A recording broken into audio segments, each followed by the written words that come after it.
آج نوجوانوں کا، بزرگوں کا یہ جذبہ دیکھ کے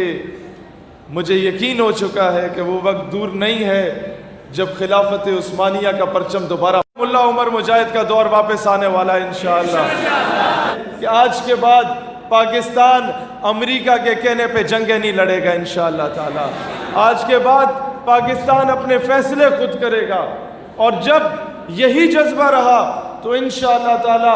پاکستان وہی جہاد کرے گا جسے جہاد کہتے ہیں انشاءاللہ تعالی۔ کشمیر کا فیصلہ آدھا گھنٹہ کھڑے ہو کے احتجاج کرنے سے نہیں ہوگا، عملی طور پہ ہوگا انشاءاللہ۔ یہاں میں نے وہ پرچم دیکھا کلمے والا، اور مجھے یاد آ گیا وہ افغانستان کا دور۔ میں انہی کو،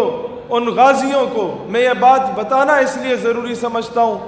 کہ آج تک ہمیں یہ کہا گیا کہ پیسے نہیں ہیں، ہم غریب ہیں، ہم منگتے ہیں، ہم FATF کی زد میں ہیں، ہم IMF کی زد میں ہیں، ہم ورلڈ بینک کی زد میں ہیں، ہم کس طریقے سے امریکہ کو آنکھیں دکھائیں گے۔ غریب ملک ہیں، وہ پشتوں کی ایک مثال ہے، غریب کو پیدا شوے کو بغیرات اچھا کرے، کہ غریب ہونے میں اور بغیرت ہونے میں بڑا فرق ہے بھائی جان۔ غریب ملا عمر مجاہد بھی تھا، غریب افغان طالبان بھی تھا، اس کے پاس ہتھیار نہیں تھا، اس کے پاس یہ سوٹیاں تھیں، لیکن وقت کی سپر پاور کو جب اس دور میں کراچی کی سڑکوں پہ داڑھی سے گھسیٹا جا رہا تھا ملا عبدالغنی برادر کو، آج وہ مذاکرات کے میز پہ گھسیٹنے پہ مجبور کر دیا گیا امریکہ کو۔ وہاں مجھے قلندر لاہوری کی اس شعر کی تشریح سمجھ آتی ہے کہ اللہ کو پامردی مومن پہ بھروسہ، ابلیس کو یورپ کی مشینوں کا سہارا، کافر ہے تو کرتا ہے شمشیر پہ بھروسہ، مومن ہے تو بے تیغ بھی لڑتا ہے سپاہی۔ انہی مجاہدین کی نظر کہ ہم تختہ و تخت میں سے ایک چنا کرتے ہیں، ہم عجب شان سے دنیا میں جیا کرتے ہیں،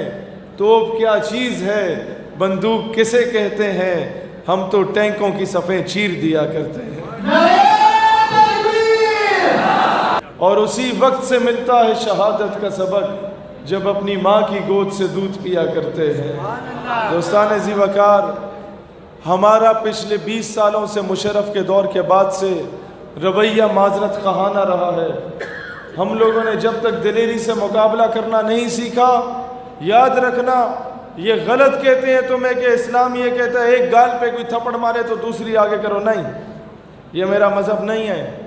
وہ تو کہتا ہے قرآن کا قانون ہے، خون کا بدلہ خون ہے، ہاں معاف کر دو تو بہتر۔ دوستان ذی وقار، جب تک یہ بزدلی، جب تک یہ بغیرتی، جب تک یہ معذرت خواہانہ رویہ ہماری ریاست اپناتی رہے گی، تب تک پاکستان کی بیٹیاں عافیہ صدیقی کی صورت میں اٹھا کے دشمن لے کے جاتا رہے گا، جب تک آپ کا یہ ریمنڈ ڈیوس کو باعزت بری کیا جائے گا، تب تک رات کی تاریکی میں نور خان ایئر بیس سے کرنل جوزف کو باعزت باہر بھگا دیا جائے گا۔ آج ضرورت اس امر کی ہے، ہم حکام بالا سے بھی کہتے ہیں کہ خدا کا خوف کرو، یہ قوم بجلی نہیں ہے نہ ملے، پانی نہیں ہے نہ ملے، گیس نہیں ہے نہ ملے، ہم گھاس کھانے کو تیار ہیں، لیکن امریکہ کا وہ جو ایڈ ہے اس پہ ہم لعنت بھیجتے ہیں، لعنت بھیجتے ہیں، لعنت بھیجتے ہیں، وہ ہمیں نہیں چاہیے۔ امریکہ کی ایڈ کی بنیاد پر میں ہمیشہ یہ کہتا ہوں کہ قوم کی بیٹی ڈاکٹر عافیہ صدیقی ہے، قوم کی بیٹی ملالہ یوسفزئی نہیں ہے۔